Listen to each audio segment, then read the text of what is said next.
Good morning, everyone. It's 21st April 2020 today, and it's early morning here in New Delhi in India.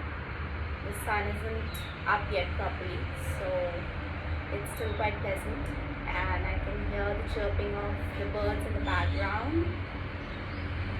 So today, since it's a summer morning and I have time in my hand, I have decided to narrate some excerpts from another story which I have written for my book, which I am due to launch anytime this summer, definitely before the commencement of monsoon.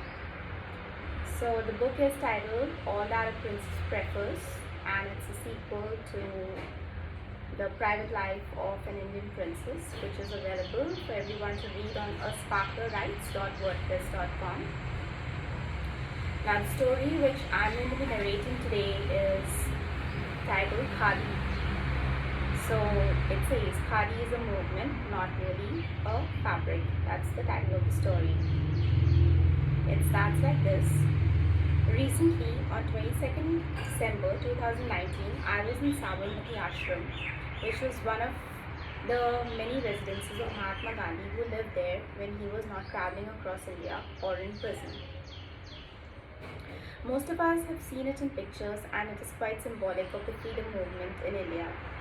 The charkha, or the spinning wheel, which was initially supposed to appear in the center of the Indian national flag and not the Ashok chakra.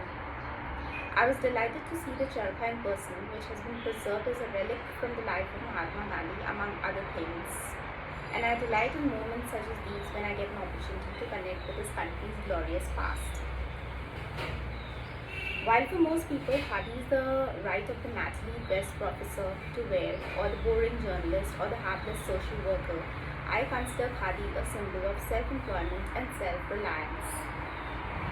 Living on a farm where I had to face the heat of the tropics in all its scorching integrity, I feel the need to cover my limbs with this fabric, which, other than being easy on the light wallet of an agri-feminist, is also a versatile fabric, cool in summer and warm in winter. So I usually procure my Khadi kurtas from the State Emporium, which goes by the name of Mrignani.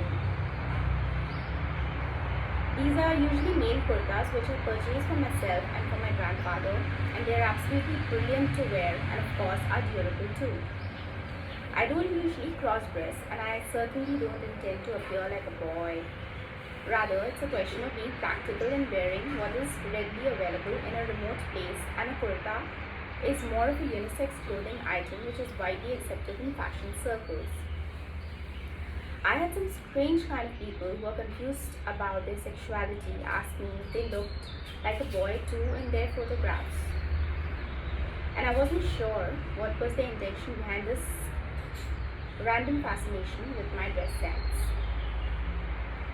They say do in Rome as Romans do, and I would like to add here that wear clothes as close to the source as possible, and also made of fabric that is endemic to the soil which you tread upon, and it won't just do wonders to your health but will also help you blend in.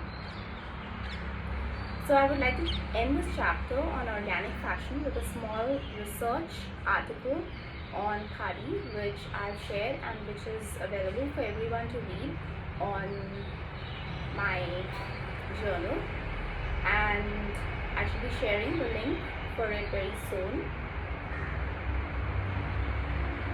And I'd like to add here that my grandfather, who was a teenage freedom fighter, took to wearing homespun fabric more often when he turned an agriculturalist. One was of course to blend in, and the other was in keeping with the hobby that he had chosen for himself, which is agriculture. After an extended career in the development sector, following his service as a diplomat in the military, which is a very westernized wing of the entire gamut of Indian government services. So I too am often spotted strolling the length and breadth of the countryside in central India, where I am mostly comfortable in the stuff fabric, which does me good. Friendly locals often spot me out in my trademark kurta in cool shades with a hat to protect me from the sun, and they touch my feet and tell me several tales about their personal highs and lows. And isn't it wonderful being a true Hindustani country girl?